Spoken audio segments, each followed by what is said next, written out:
Welcome, you all. This is an amazing turnout, indicative of an important issue that we all feel strongly about, and we have a big job ahead of us. We are concerned citizens who care for our families and for our planet. And we are gathering because we recognize that whole foods are the basis of health, and that we have a responsibility to many generations into the future to ensure the availability of heirloom foods for our future generations, so that the truth can prevail and that we can reclaim food sovereignty of our islands and become a beacon of light, an example of how people can take back the power and make informed choices that ensure the health of our families and our future generations. I want to thank Blue Mountain and the Leahu Ryder and Barry Sultanoff who have agreed to be signers on this bill. I want to thank you all for coming out here. The resistance and the educational efforts of the GMO have a long history on this island, going back maybe 15 years to Eloise Engman, who carried the banner for 5 years, and then Bonnie Bonds, and then Courtney Brooke, who's done so much to keep us all on track. About a month ago, we had a 2-day conference here with the people from the Center for Environmental Legal Defense, who came to inform us of various strategies that can be used to advance our cause. And they informed us of the power of Monsanto and their skill in organizing legislative agendas that really limit citizen input. There's another group besides this group, Maui Rising, that wants to take the long approach of really stating the case and advancing the agenda for the rights of nature. Soil, our streams, our aquifers have a right to not be contaminated. Yeah. In fact, 30 years ago, I was involved with efforts to stop the use of DBCP by Maui Pineapple Company. And they claimed, along with the producer of that Dow chemical, that the pesticides, DBCP, would bind with the soil and would never get into the aquifer. We know better now. We know that the contaminants did get into the aquifer. Last week at a water conference in McKenna, some authorities reported that in fact more of the pesticides that are being used are getting into the aquifer. And if you look at the pesticides that are being used by HCNS on this island, they include atrazine and a long list of Roundup, Glyphosate, Lasso, Mustang, and the whole Western jargon for their dangerous things. And these are the same things that are being used on Kauai. If you go to the Stop Poisoning Paradise website, they have a pretty good list, and they obtained that information through a lawsuit on Kauai. Over the last couple of months, the whole issue has been rising across the state by the success of the Bill 2491 on Kauai, which will require the biotechs over there to label the fields and to label what restricted use pesticides are being used on those fields, and to have a buffer zone of 500 feet around parks, hospital, and schools. So that was a big success. It was national news. It was on Democracy Now!, the Huffington Post. So the visibility of this is still rising. Just last week, the Big Island passed on first reading a bill to ban the introduction of more pesticides to that island. The papayas have already been contaminated. That bill passed on first reading 6-2. There was one abstention, and we feel that that bill will probably pass as well. So now it's our turn, and this is not a single issue anymore. You have all turned up because this is an issue that affects us all. It affects the health of the people on this island. The experts on contamination speaking over at the water conference that you can either put in extremely expensive filtration systems or stop using the aquifers and the well. We can't do that. We got to drink the water.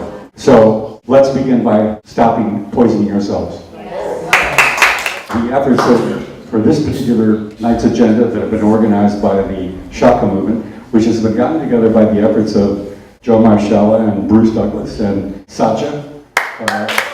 Taking a great deal of time to make a website that will empower us all and start a movement that will empower us all. And the basic strategy is to have all of you involved. And we'll be passing out a form later on to ask you what your strengths are and how you feel you can be most effective. Joe has been working on the website to make it interactive, and we'll at some point be talking to you about that. Bruce will be talking to you about the specifics of the bill. A little bit later on, I think we're going to watch the interactive process with Foster and Kimberly Gamble so that we can see what they have to tell us about how to organize our community. But we are taking this whole level of community organization to another level. As Tom Hartman reminds us all the time, democracy is not a spectator sport. It's participation. And I hope you're all here to participate. And I think with this kind of a turnout, if we can marshal your efforts, we will get the signatures needed to put this on a ballot, and then we will be able to really challenge the indifference of our legislators to the seriousness of the crimes that are being committed against the soil, the water systems, the reefs, and the people who live on this island. How is it possible that a few people can decide over the lives of so many? I think it really has something to do with us being fed a fear mentality for such a long time. And so the key that I see is that we really address that within ourselves, that we really catch that. Because our minds are divisive, our minds are judgmental. And how have the powers that be been able to rule? How have they been able to stay in power? It's by dividing people. So the key is for us to come together. Just like if you want to win that contest with that rope, you all got to be pulling on that rope at the same time. So let's apply our strength in the same direction. That's the key. And it is 2013. Many of us are waking up. And I've heard many people say, I'm ready, I want to do something about this. It's time.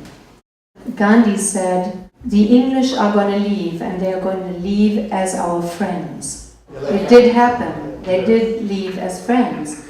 And so what I say is, Monsanto needs to leave, and the workers will be our friends, and they will have healthy jobs, and a healthy family, and they will love it more than the job that they are having right now.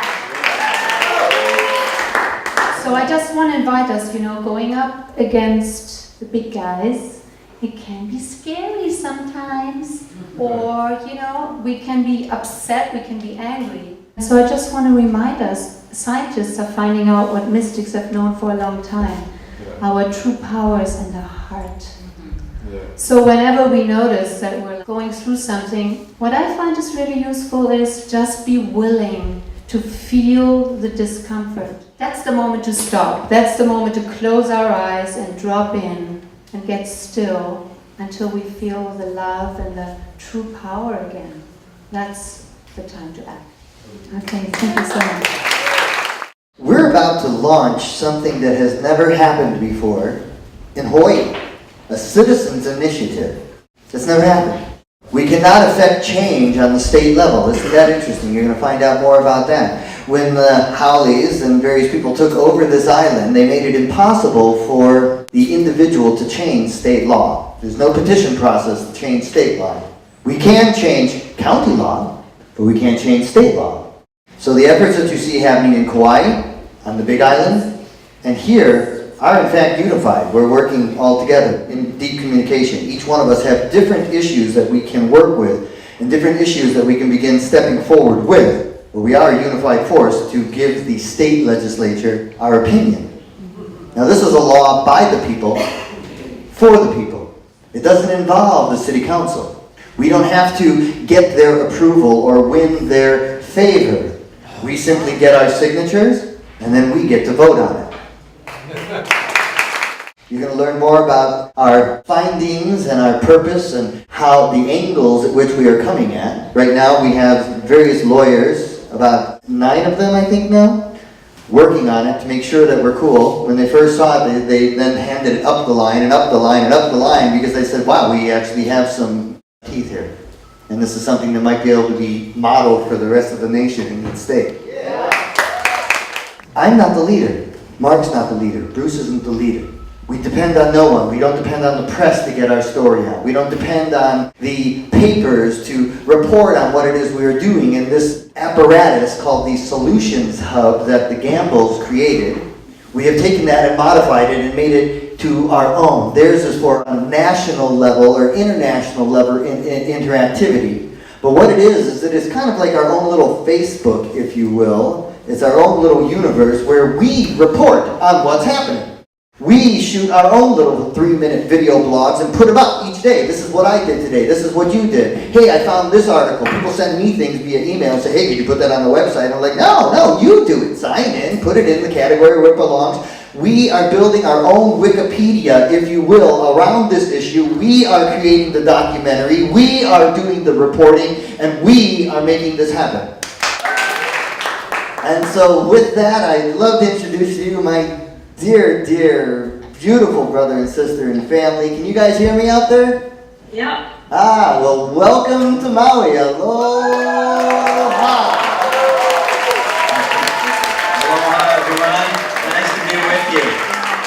We're really grateful to have you, and thank you so much for all the efforts that you have put forth so that we could even be meeting like this today. All of your time, all of your effort putting together Thrive, putting together the Solution Hub has given us this opportunity, and we're so grateful.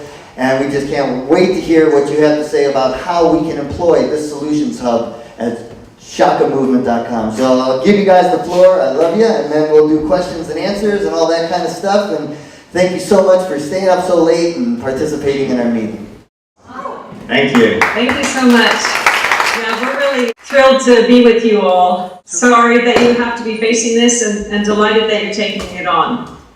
I think it's exciting for us to be a part of this because we've had success ourselves in using this whole systems model for taking on an aerial assault spray program that happened here in Northern California in 2007. And so we've had the success of using it in action. And so really what I wanted to do is give the gist of the overall structure, because what I think we have most of all to offer is an organizing tool. Because even though you're all gathered with the concern about GMOs and spraying, what's fascinating about this is that I think you'll find that your actual particular passions vary within that issue. And so in order to be effective for the long haul, you really need to be tapping into your particular passion and putting that into action, and then sharing the information and experience that you have from being directly involved in fulfilling your own purpose within this issue.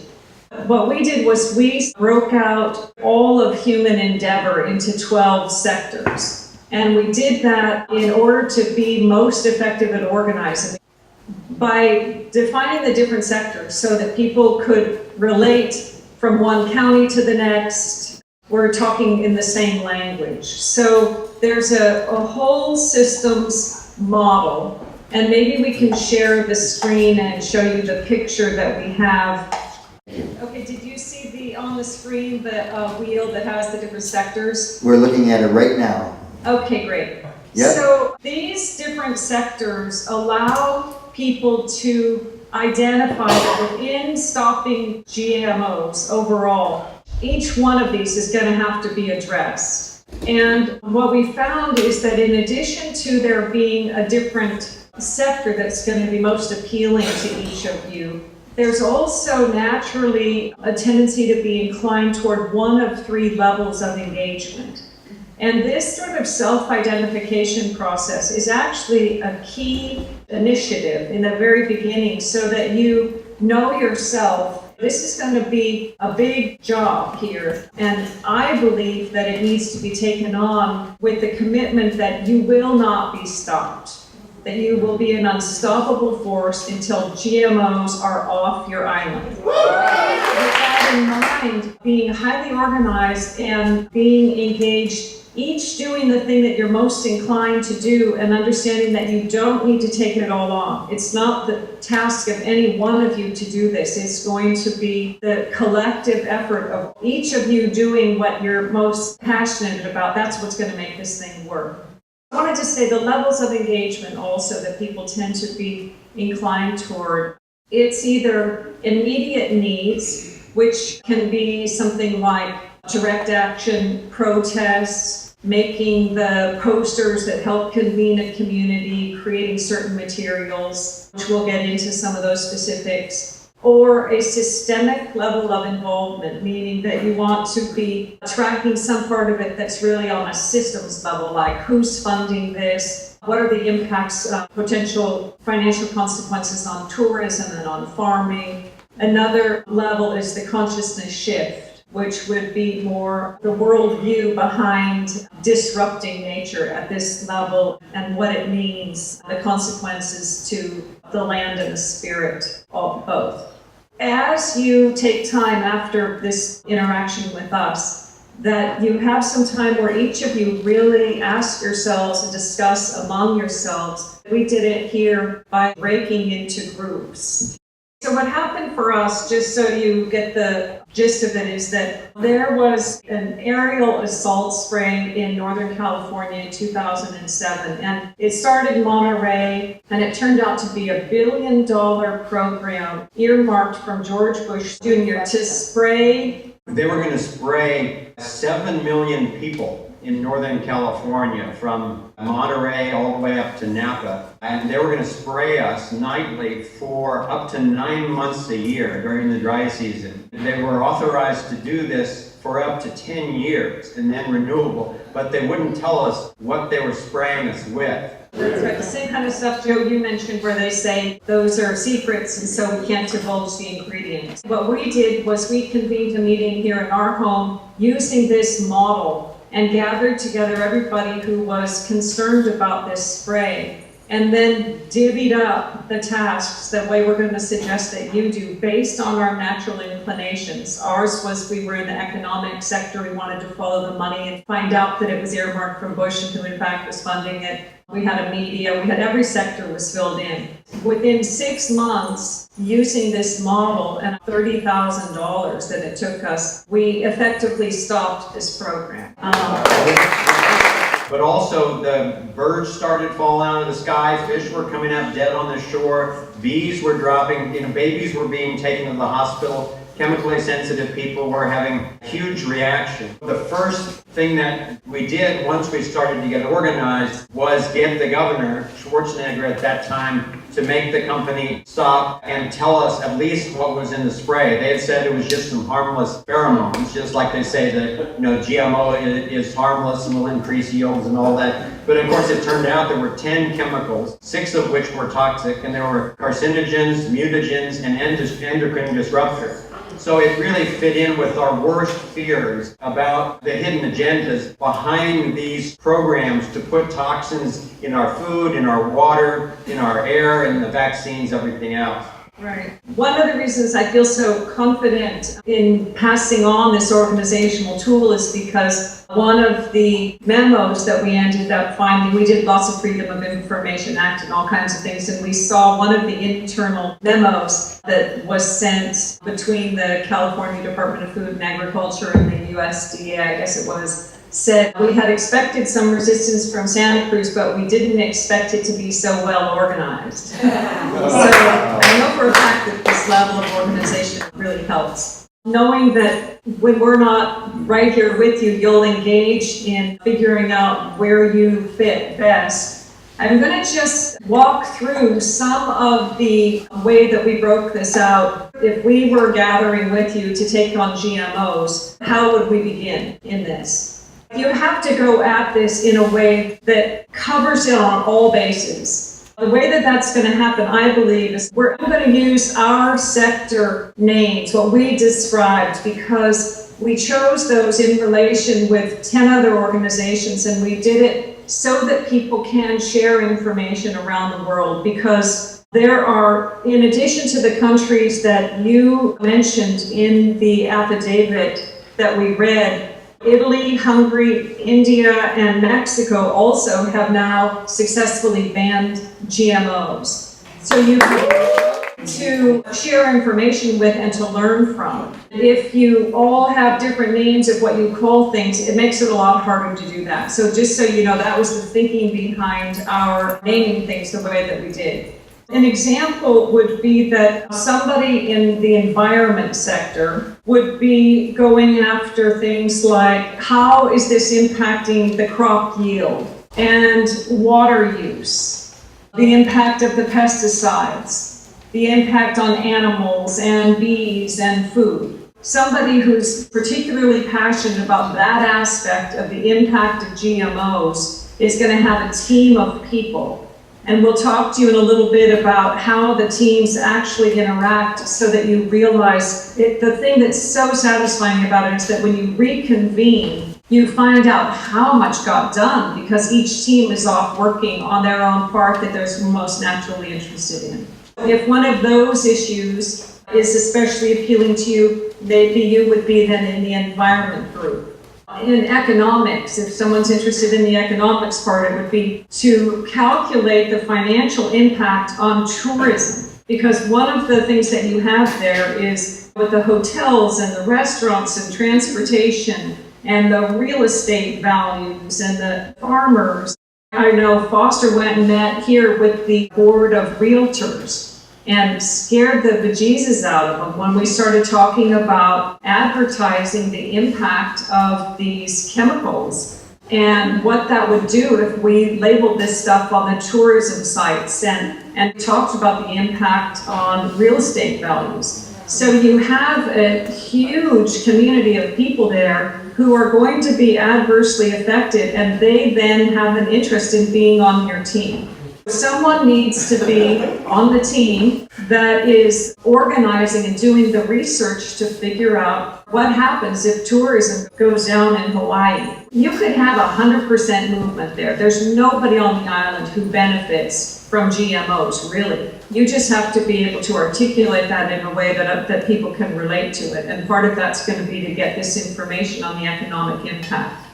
Let me just say that the turning point in our efforts to stop the spread here was when Kimberly suggested that we use this 12-sector model because people were just kind of running around scared and not being very effective. Once we shared this model with 30 of the top activists in this area, 2 nights later we had a town hall meeting in Santa Cruz attended by about 300 people where we had several informative lectures, a question and answer time, and then at the end we had 12 tables set up where people could sign up according to the sector of their interest. The lawyers went to the justice table and the scientists to the science table and the media people to that one and the arts people and the relations people, and so everybody had the area that they were most drawn to, and that night the teams formed in each of those 12 sectors. Then we could start a weekly schedule of having each of those sectors meet and decide what they most wanted to do. I'll show you a diagram of how this works. This is what happened. We have the whole group that was meeting in the Santa Cruz, Monterey area. Then out of that we created these sector groups, these 12 sectors. We didn't need all 12 of them. There were probably 8 or 9 different groups. And those would meet every Tuesday or Wednesday night. From each of those groups, they would select a representative to go on Sunday nights to what was called the Synergy Team. The Synergy Team would get a report from every single one of the sectors. They would brainstorm how to coordinate the activities, and then the representative would go back to each sectors and report on what the brainstorm was. We ended up creating a torus of communication where each of the sectors was represented and the information would come into the Synergy Team and back out. We had our vector equilibrium structure. The key to this is that all follows natural principles. It takes 12 vectors to stabilize the system in the universe. That's why we have our 12 sectors. That gives the structure to the movement. Then when you create this toroidal communication system, where the communications are including everyone, but in a very efficient way, with no leader, but everyone participating in an organized way, then what happens was random activism, well motivated but poorly organized, turned into a laser beam of effectiveness starting that night. So the thing about meeting this way is that on a weekly basis, you get, you're there working on your one part. Maybe it's with the injustice, the lawsuits. And we recommend filing lawsuits against individuals whenever possible so that they can't hide behind the corporate protection. And I think that it's one of the moves that we recommend overall is to start going after individuals, because that's when they get scared, when they think that they're actually going to be personally accountable for their actions. So even if you threaten it, The other part of this would be that the lawyers are going to have to protecting people when they're civil disobedience. So we can go through in each one of these sectors that we outlined. They're all aimed at creating this story that your media team is going to be using. You're going to have scientific data, you're going to have legal data, you're going to have personal stories, you're going to have the impact on indigenous lands and spirituality. All of that's going to cohere into a compelling story. And that story is going to be your lead, but it's going to take input from everybody as you go along. With this meeting system that we described, what happens is every week while you're working on your part, you come back together and you find out everybody else was doing it too. There's this constant revitalization of the movement. You each get to work on what you're good at and what you love. And you don't have to save the whole thing by yourself. You realize that every single sector, every level of the issue ends up being handled by someone for whom that's exactly what their passion is. And it's just such an incredible feeling of being able to relax into a natural team. And that's what this organization in relation to alignment with natural principles is providing them for the first time in my experience. And I've been an activist for way too many years to count. What we think would be some good tasks to be specifically engaged in for this. I want to talk about two things in particular that are going to inform the overall plan. And that is your bottom line. Because one of the things that we ran into, and this is where things really heated up in our group, was some people wanted to get it to be on a ballot initiative so that the people could vote on it. We really disagreed with that strategy because we felt like it was voting on being raped.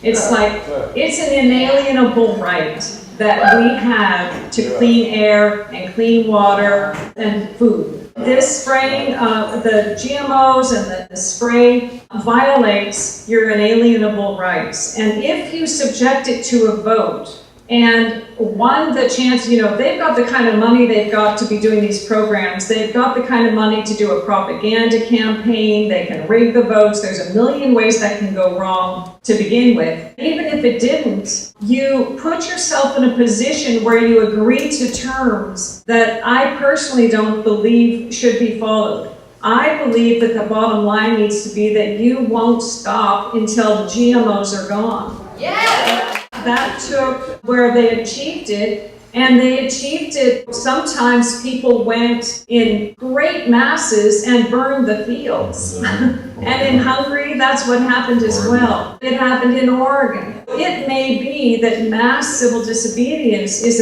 a part of what is required in this. And so your lawyers on your team are going to have to be prepared to help with that as well. And I think if you agree to that bottom line that you will not be stopped, then I highly recommend that you do not submit this for a vote, because then you're essentially agreeing to terms that if you're outvoted, you have to agree to that. So that's something that you all can discuss among yourselves, but it came up here and we felt really glad that we had taken that stand, because otherwise it would still be ongoing back and forth with this notion of a vote. And it doesn't mean that people who want to go that route can't go that route. We found that this kind of activism, to be really successful, it's often very messy. People need to be able to go and do what they feel drawn to do, and it takes a lot of different sectors being successful for the thing to actually be stopped. If you have legislation which totally bans it from the island, then great. Then you'll have the politicians and the laws on your side.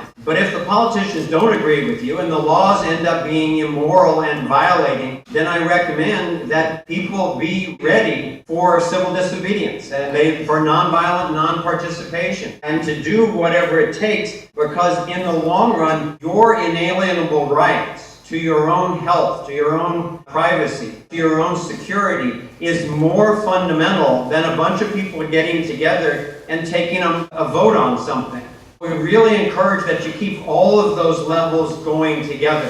I think your ordinance is brilliant from what I have seen so far. It is going to protect the property, it's going to protect the wholeness of the ecosystems, and it's going to protect individual rights. I hope that it's successful. I know I was reading about one bill, the HB 174, that went through the House in Hawaii but was then killed in the Senate. It's a perfect example of how you can have tremendous popular support and still be defeated by politicians who are beholden to the corporations and the bankers. So in the same way that the assaults are coming at us for domination from every direction, our movements toward liberation need to also be coming back around those from every direction as well. One other thing I'll say that we have experienced with this activism is that we had an agreement that when there was dissent, one of the sectors that we have is relations, and we count on those people. If you identify them now, who's good at conflict resolution on your team? There will be autocrats among you who really are better working on your own than in a team. And there has to be room for that. The best material that informed the lawsuits that we ended up winning were done by one of the characters who really had trouble getting along with anybody. But he was capable of doing super effective work, and we needed that, and we wanted that. And so, great, work on your own and then send it in. Whatever works. There has to be room for all kinds. And the relations sector had the people who we counted on up front, because you can be sure you're going to need conflict resolution. One of the things that we agreed to that served us well was a decision-making process where if a group has someone who disagrees with a particular move that you're going to make, that their dissenting opinion stays on the table. So you go ahead and you move forward in the way the majority of you agree that you're going to move forward. Let me just say,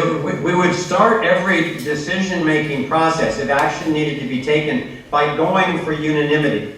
But if action needed to be taken and it wasn't unanimous, we'd go for a strong consensus.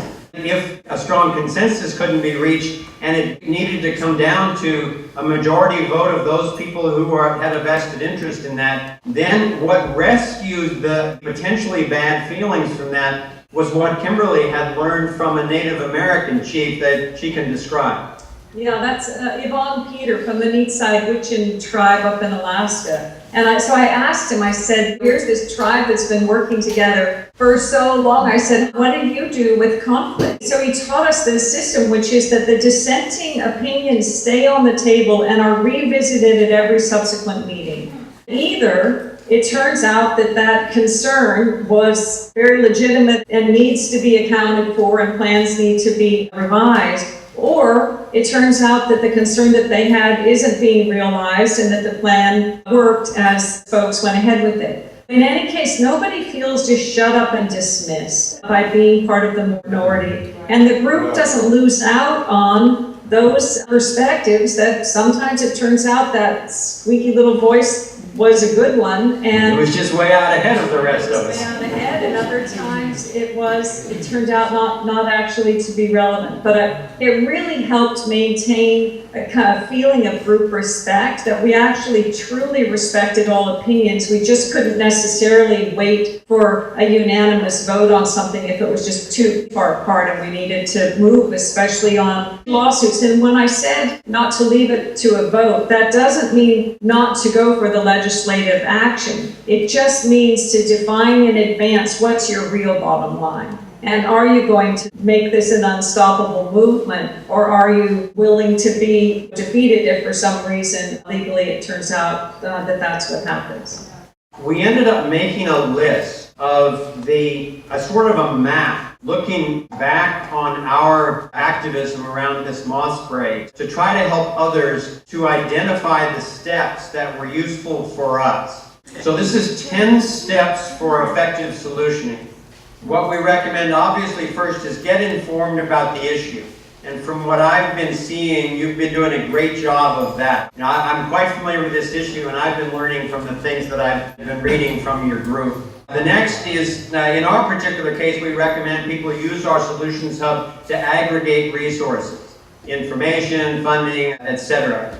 Then articulate what success would look like. Make sure in your large group and in each one of the sectors that you actually write down how you'll know when you have been successful. because otherwise you'll find people going different directions without knowing it.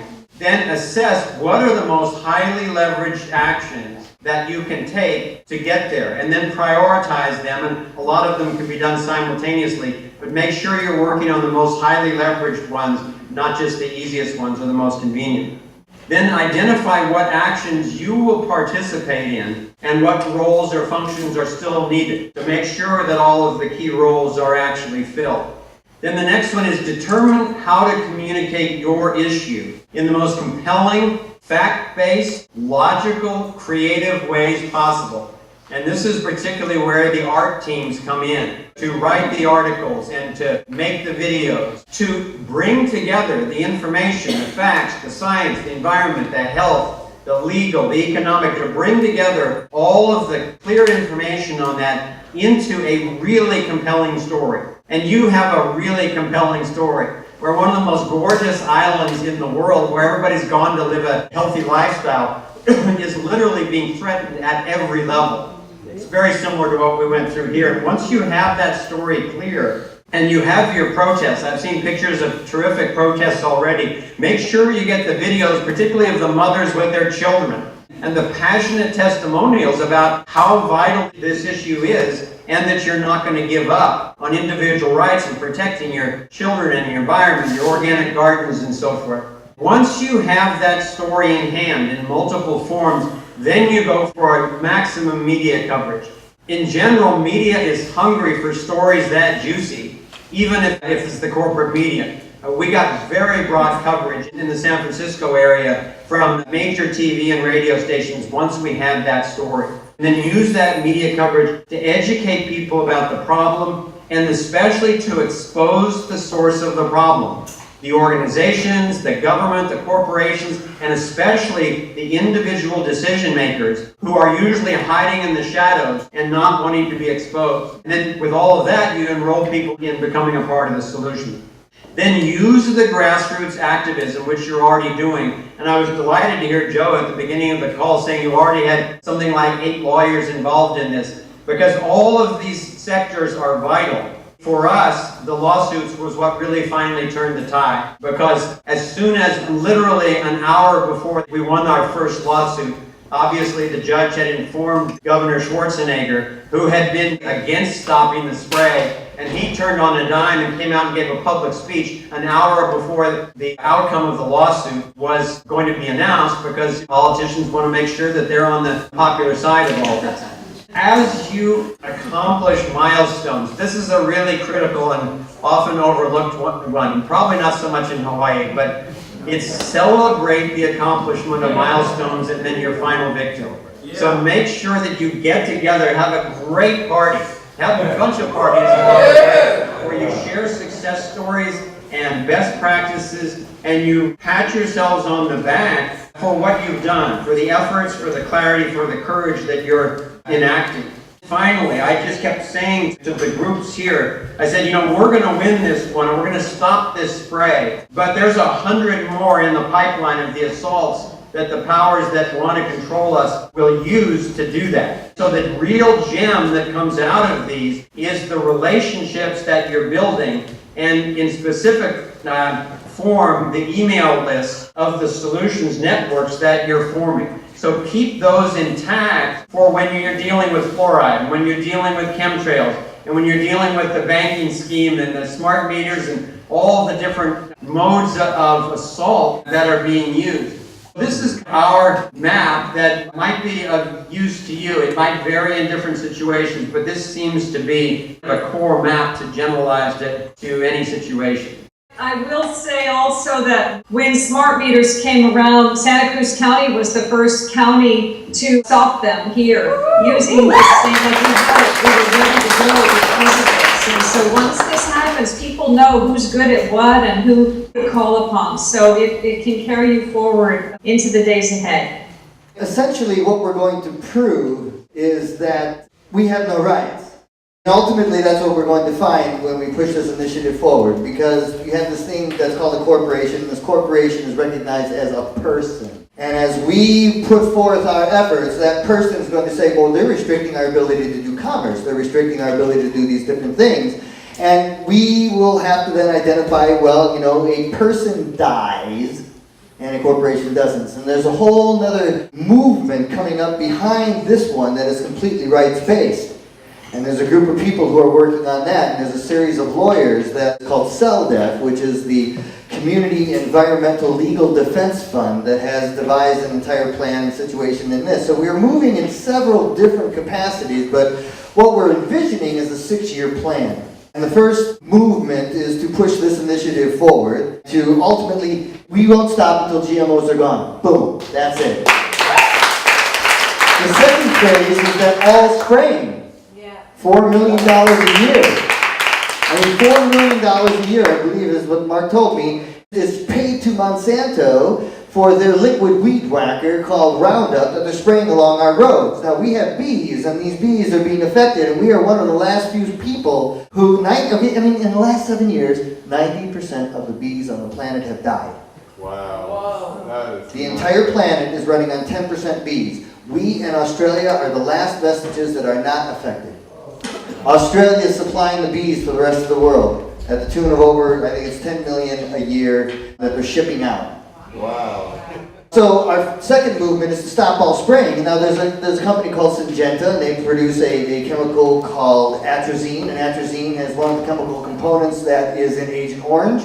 And 90% of all the atrazine manufactured is sprayed on our sugarcane fields. And then they burn it, along with the plastic. So that's the second thing that has to stop. So we stop GMO, we stop spraying. And then we put forth what is called a charter amendment. Not an ordinance, an amendment to the charter, whereby the idea is that we put together a bond initiative, whereby then the people of Maui County purchase the common lands and we own the land so we can install what we want. So that's the big vision that we have, guys, and we know there's going to be like huge pushback, and we're going to be calling you probably a lot, you know, but we got to do something.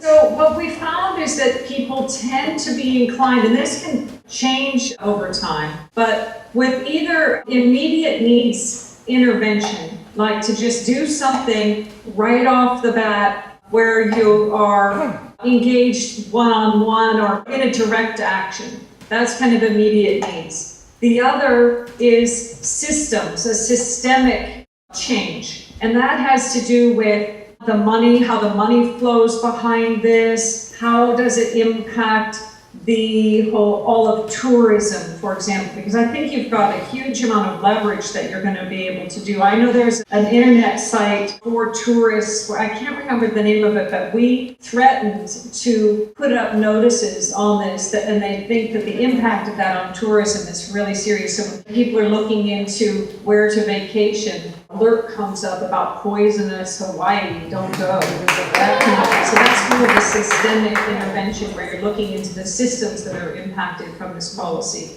And then the third level engagement is the consciousness shift. That just has to do with the overall worldview and consciousness that's involved in a program like this. Those tend to be the three areas that one of those three, someone has a natural tendency to be interested in. I know I'm a systems thinker. That's why I could produce Thrive, because I think in terms of systems and what's needed to get from here to there. Whereas somebody else is creating the material that's going to go in this scene on that day. And I had the overview. So it's just a matter of what's your particular inclination at any given time. In the art sector, there could be the person who makes the posters that helps convene the community, or the artwork that helps express the consequences, or a videographer who helps to document your process, because this process is going to need to go on all over the world. This is what's happening, is there's a full court press coming down for this agenda, and it includes a lot of violation, and we need to be organized, and that's why we made slides out of what we did just to kind of help. So those are the examples that I could think of right off the bat.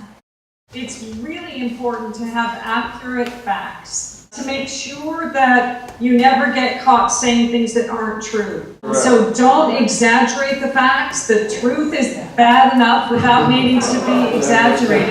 And it's very important for your credibility as you go out educating people. And I think that, you're going to want to engage your community college and the university. And you could impact admissions at the university, right? If you got this information out about the health consequences here. So you have a lot of leverage when you get organized, because one of the things that happened for us was the entire tourist industry here. Like, we have a big amusement park. It's one of the main sources of revenue in Santa Cruz County. In San Francisco, they have these trolley cars that are open to the top. And when we were out demonstrating, all of the drivers were hooting and waving and thrilled because they knew that their business was going to be sorely impacted if this spray continued. And we took over the Golden Gate Bridge one day. Yeah. And the drivers were loving it. So you have a lot of high-level industry there that you're going to be able to get on your team. I think you could probably arrange major strikes if it was needed somewhere down the road once you've done an effective education campaign. But that's part of what you're going to divvy up into in your education sector and in your arts sector, creating the materials that are valuable for children on up to the high school and then into the colleges, and then your tourists and the people who serve the tourists and the indigenous people and the land and what's happening there and the whole sacred impact of this, and the spirituality sector to hold the space as you are venturing through all of this. There's a place for everyone and every action in this. And I think that's a really important part of it. But I believe that you have the content for a movement that will include the entire island, and that only the specific corporate interests will be against you. And when you figure out, when your economic sector follows the money to find out who's really funding this, the specifics of who's funding this, that will give you a whole new round of energy, because they won't be pleasant characters. They won't be the ones who people are inclined to rally behind and support. So you'll have that on your side as well. Let me just do a quick sampling of the people in the room there. Think for a moment which sector you would be most interested in if you were going to be proactive in this movement. How many of you would want to work in the health sector? Raise your hand. Okay, great. And how many of you would want to work in the environment sector? Okay. How about media? Great. You see how every sector gets represented. How about justice? Are there any lawyers or legal assistants in the room? Researchers? Okay. The people there who are inclined to do the kind of sleuthing out, let's say, of who's funding this. Oh, yeah. How about for economics? How about economics? Who would want to follow the money in this? Find out what's really going on. Okay. How about arts? How many would want to use your artistic ability for videos or posters or flyers or whatever? Okay, great. And I could go through the rest of them, but you see, in one group, in one room, you've got brilliance and competence in every single area there already. And that's why I really encourage you to use these sectors and start having meetings where people don't get bored, where you're actually talking about exactly what you want to be working on, and then you get to hear what happened in the other meetings too, but you're not sitting through a whole bunch of meetings where they're not talking about what you want to be involved in. It's a really critical point. In terms of when you go out with your story, I think it's really important that you have people already into your sectors and that you're identified with that, and that you've had some experience of getting some research, and that you're agreeing on the facts. It's very important that you get your facts straight. And I think that one team is going to have to be particularly focused on connecting with others who have already gone through this. There are people all over the world who have successfully done what you're doing. And so you need to take advantage of the research and the experience and the hard-won lessons that they have to offer. So somebody, you can figure out who among you is a good networker and good at reaching out to people, and you create a template letter that goes out even on other islands there, I think, where people have been successful in stopping the spray. find out who was the head of that, what did they do, what did they find worked, what did they find didn't, and then you cohere that in a way that you bring that back. And then make that available. I mean, my request would be that you make what you find available on our Solutions Hub, because we have a lot of groups working on GMO there, so that the benefit of what you find also goes to help inform others. And that's the way we can stop reinventing the wheel. That's why we started the Solutions Hub. To begin with, it was just everywhere we traveled, we found people were working on the same issues, and they weren't. Specifically GMO. Every city that Kimberly and I went to,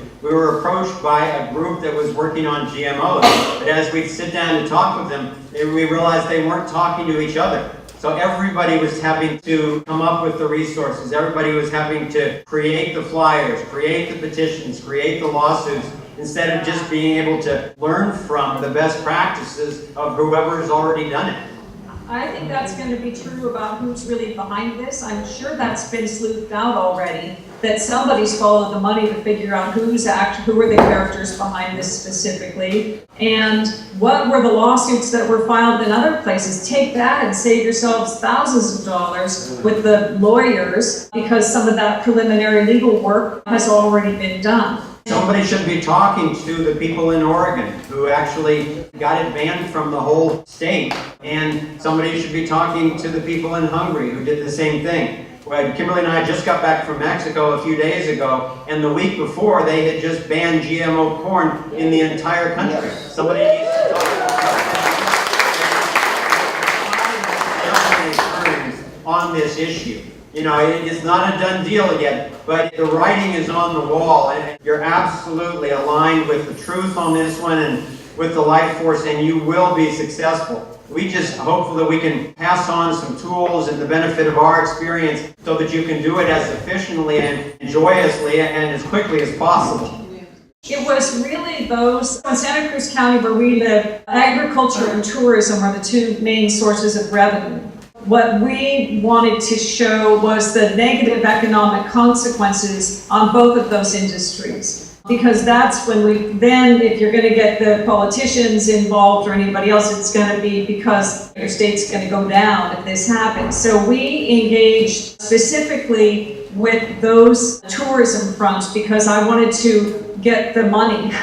I wanted to get people to give the money who have the money. So some of the high-end hotels and the owner of this amusement park and the restaurants that appeal to tourists, that I knew that we could say, you're not going to have tourists here if we publicize the health consequences on our island, for example, of what's going on. I think that you can do it that way, where you look at just very common sense. Who's impacted by this? Yeah, everybody in the tourist industry, farm workers, truckers, people in schools where their kids are being affected. But I can't emphasize enough how important it is to find the area where you want to focus and know that all of the other areas are being done also, because otherwise it gets frustrating if people feel like they can't be making a difference themselves or it's just too overwhelming.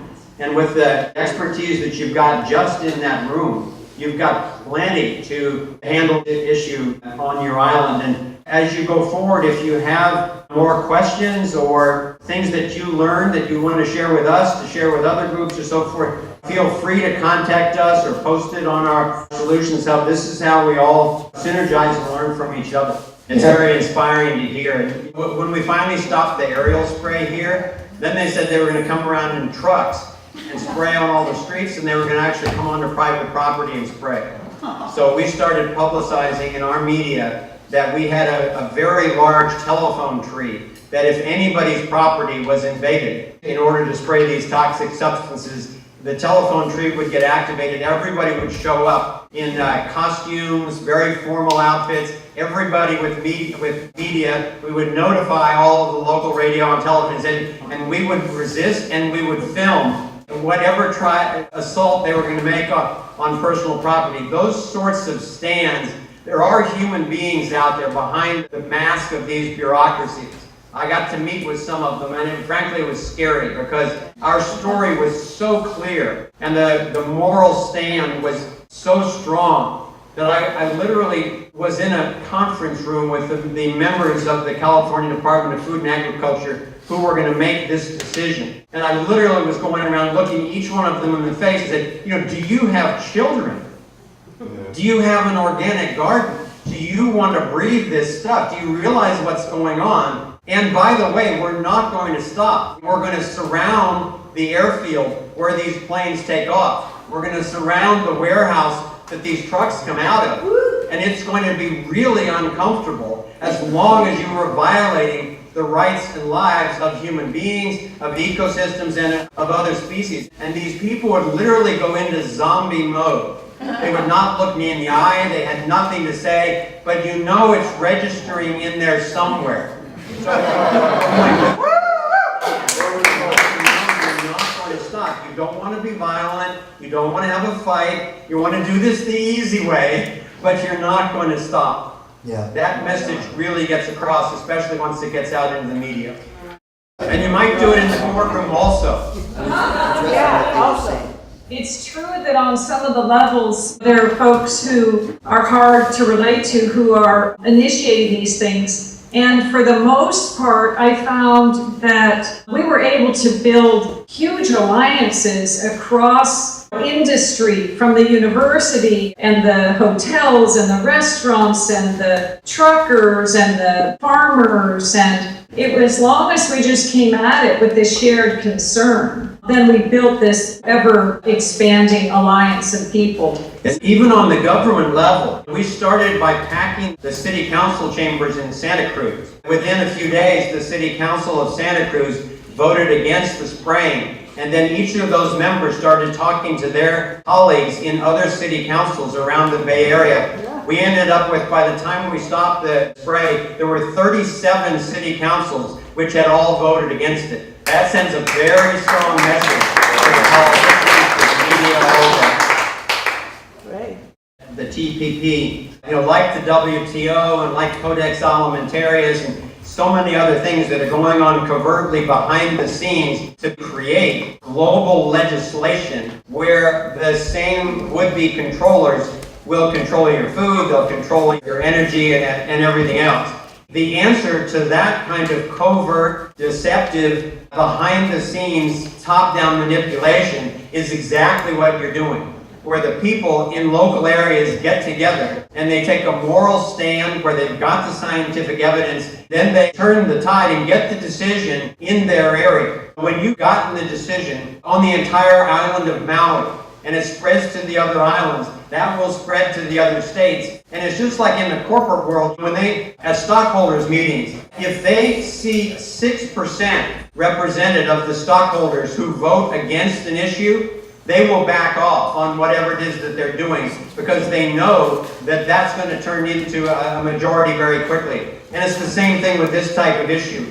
Once they see that it can take place in an entire island or an entire state, then, as happens with gay marriage and so many other things, once they see that people are waking up and taking a stand for individual rights, they will back off. They will go back into the shadows because they've got other agendas that they don't want to have exposed. So what you're doing is exactly the most powerful thing I think that you could do to stop things like Codex Alimentarius and the Trans-Pacific Partnership. And to note the victories, I mean, literally, it's within 2 weeks that Mexico just went GMO free with corn. I mean, corn in Mexico, they use a lot of corn, that they were able to do that this recently. Of course, the forces coming down are big, and evidence has shown again and again that organized people are stronger. Yeah, remember what Kimberly described before. We stopped $1 billion project from the President of the United States and Homeland Security just with grassroots activism and about $30,000 or $40,000 in 6 months. That's the power of the truth.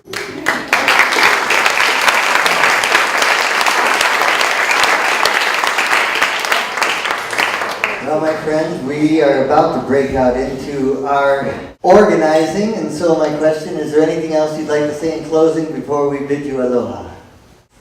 Well, we just are grateful to you all. Thank you for doing this. And we will really appreciate hearing from you and how it's going. And if there are any, I have thought a little bit about what are some of the particular tasks that I think would be most leveraged if I were sitting there with you. And so maybe sometime we can talk and I'll just make sure that those get covered as you break into teams and take this stuff on. Well, I know you guys are both very busy and you're traveling the world doing this work, but maybe we can have you back in another couple months. And for me, I just want you to know that you've really put a smile in my heart and the wind under my wings to see what you're doing there.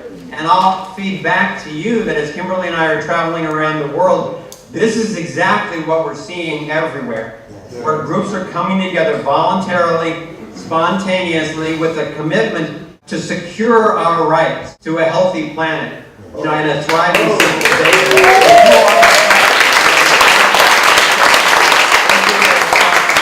You won't see it in the corporate media, but it's the truth. The fringe has become the mainstream. Yes.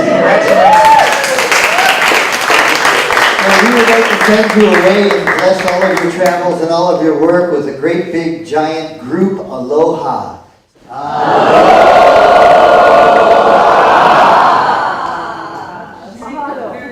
Thank you very much and good night. Good night. Okay, we are going to start handing out some sheets that you can fill out that are called your SHAKA Movement Activation Sheet. And this is where you write your name, your cell phone, and what area that you might be interested in participating in. Email. And your email, it's all on here, yeah. And then questions, what are your specific skills, talents, or resources? What are your ideas on how to apply yourself? What would you like to do? What are your interests? How much time can you dedicate?